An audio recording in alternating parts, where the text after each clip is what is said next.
मैं सामने से ये जानना चाहता हूं, जब 2G घोटाले होते थे, कॉमनवेल्थ गेम घोटाला होता था, आतंकवादी हमले करके जाते थे, तब ये सीना कहां था? आज 56 इंच का सीना हमारे यहाँ मौजूद है। आज कोई घोटाला होता है तो आप बताइए, आतंकवादी हमला करता है तो आप बताइए हमें, तब आप कांग्रेसी कहां थे? अभी आप बात कर रहे हैं। जी वेरी गुड। मैं बिल्कुल वन बाई मैं प्रभात जी, बिल्कुल मैं प्रभात जी आपको जवाब दे दूंगा। एक जी भाई प्रतीक भाई खड़े हैं। 2G कोल जी सब में बरी कर दिया गया इसी सरकार में, पता कर लो। अब इन्होंने अगर नहीं दिखा, और सुन लेना, मैं कभी हूं भाई, मेरे कभी आए हैं, तो मैं इनको एक चीज कहना चाहता हूं। भाई देखिए भाई, मुझे मालूम है जवाब देंगे। बीजेपी प्रवक्ता खड़े, बीजेपी के प्रवक्ता खड़े भाई। कभी हो तो कभी का जो धर्म है ना, छोटी सी बात कहता हूं मैं, अपनी कविता के बाद 4 पंक्ति बोलता हूं बस, कि मेरी कलम नहीं बिकेंगी सत्ता के गलियारों में। एक मिनट भाई, मेरी कलम नहीं बिकेंगी सत्ता के गलियारों में, मेरा दिनकर नहीं छुपेगा गुर्बत के अंधियारों में। मैं कबीर की काठी बनकर रोज मोहब्बत गाऊंगा, और मानवता है धर्म बड़ा इस उक्ति को दुहराऊंगा। और जब जब दिल्ली काम करेगी जनता को भरमाने का, गीत मेरे आवाज बनेंगे इंकलाब फैलाने का। जी right now you will respond.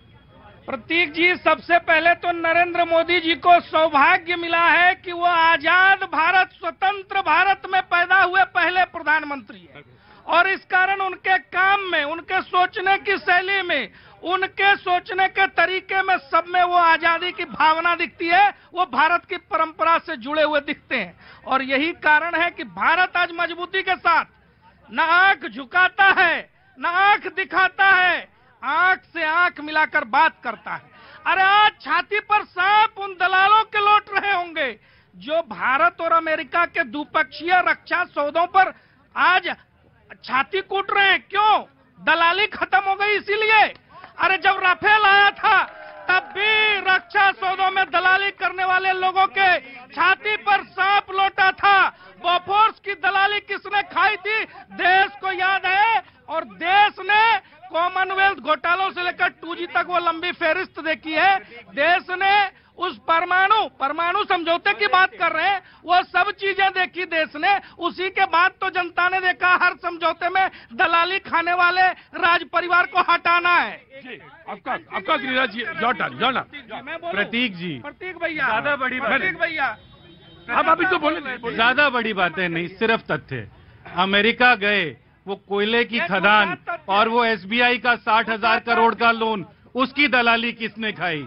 Mozambique गए, देश के अंदर दालों का इंपोर्ट बंद हो गया, किसी को मोजम्बिक में दालें बनाने मिल गई तो उसकी दलाली किसने खाई? श्रीलंका गए और बिजली बेचने की बात हुई तो 2 रुपए की बिजली 8 रुपए की किसने बेची? उसकी दलाली किसने? मुझे नीरज, कोई आपकी बात पर आपत्ति नहीं, आप कहिए, आप विपक्ष हैं, आपको बोलने का अधिकार है।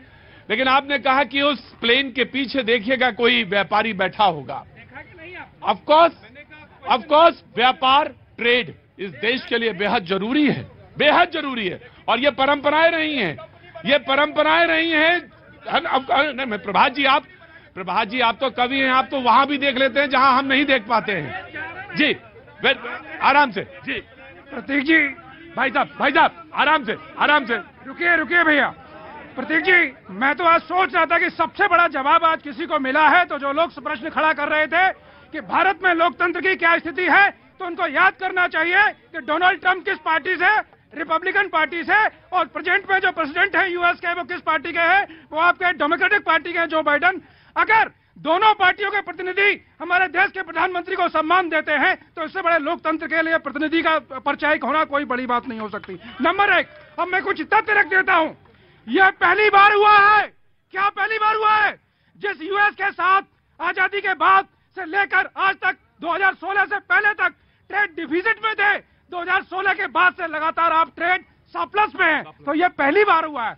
जब ट्रेड सरप्लस कहते हैं तो इसका मतलब ये होता है कि हम देते ज्यादा हैं, आयात वहां से मंगाते कम है, तो वो ट्रेड सरप्लस कहा जाता है। जी क्या पहली बार हुआ है? अरे भैया, जो भी प्रधानमंत्री की कुर्सी पर बैठेगा कुछ न कुछ तो करेगा ही ना। लेकिन बात यह है कि किसके करने की गति ज्यादा है। तो 2016 से पहले आप हमेशा वहां जो आयात ज्यादा करते थे, अब निर्यात ज्यादा कर रहे हैं। तो ये विषय प्रशंसा का है या नहीं है? मैं आया 14 से पहले लोग पत्ते लपेट के घूमते थे भाई मेरे, ऐसे कहना चाहते हैं। चलो मैं बता देता हूं, आपने कहा ना आंख मिलाकर, भाई ने भी कहा आंख मिला के बात करते हैं। शी जिनपिंग के साथ जो झूले झूल रहे थे वो आंख मिलाना था आपका। बिल्कुल ठीक बात है। और फिर डोकलाम करवा दिया, मुशर्रफ को बुलाया और फिर करगिल करवा दिया। ये है आपका मिलके बात करना समकक्षता, ये समकक्षता। शी जिनपिंग को झूला झुलाने की बात कर रहे हैं मेरे भाई। हिंदुस्तान में आज चीन के साथ कितने देश हैं? सिर्फ 2 देश, नॉर्थ कोरिया, पाकिस्तान। आज चीन झूला झूल रहे हैं, north Korea Pakistan, north Korea Pakistan. ये नहीं। और दूसरी बात, आप 2014 से पहले कहते थे, कौन थे वो लोग जो 26/11 मेरे देश के 200 नागरिकों का जो है संहार किया और कांग्रेस पार्टी ने उस पर एक्शन नहीं लिया? क्यों? पाकिस्तान से आपका क्या रिश्ता है? ये सिर्फ दिल्ली की सड़कों पे ऑटो चलाते हैं। अब आप सोच लीजिएगा, ये सिर्फ ऑटो नहीं चलाते हैं। जी देखिए, परेशान मत होइएगा। आपने एक परिवार और बेरोजगार कर दिया। ये ऑटो चलाता ही कहाँ है? ये तो सारे दिन चमचागिरी में झूठ बोलता बैठ गया। मेरे देश को, मेरे राष्ट्र को जो मजबूत करेगा, हिंदुस्तान का रेडी वाला, पटरी वाला, ऑटो वाला, चाय वाला, उसके साथ खड़ा होगा। और मैं कहना चाहता हूँ, आपने हिंदुस्तान को 9 राज्य में हिंदुस्तानी आज मिनॉरिटी में हो गया है। हमने देश आपको दिया 70 सालों में, आपने देश को कहां से कहां पहुंचा, बर्बाद कर दिया देश को आपने। आइए जगदीश जी, आइए। ये वही ऑटो वाला है जो केजरीवाल के पीछे पीछे घूम रहा था। एक झूठा बड़ा दे दिया, एक झूठा दिल्ली को दे दिया। अब दिल्ली भी देख लो और देश भी देख लो। और आप इतने सीधे हैं कि हर बार ऑटो वाले से ही मात खा जाते हैं। ऑटो वाले नहीं, गजब है यार, गजब है। पहले उस ऑटो वाले ने मात दी आपको, तब आप सत्ता से साफ हुए। अब एक फिर ऑटो वाला आपको तब आ रहा है। गजब है भाई जी। Give me a second. जी। और पहली बार हुआ है कि ट्रेड में सबसे नंबर 1 किसके साथ है? आज हम यूएस के साथ में जो है, ये भी पहली बार हुआ है। अभी तक हम चाइना के साथ थे, उससे पहले यूएई के साथ थे, आज यूएस के साथ सबसे ज्यादा व्यापार कर रहे हैं, तो ये भी पहली बार हुआ है। बीजेपी के प्रवक्ता ने एक बात कही कि जब राहुल का नाम नहीं लिया था उन्होंने, जब राहुल गांधी जाते हैं तो वहां जाके ये बात होती है कि इस देश में अकलियत, माइनॉरिटी खतरे में है। ये अमेरिका में, ये ऑफकोर्स ये बात बीजेपी ने रखी। जवाब के लिए थोड़ा सा इंतजार करना पड़ेगा।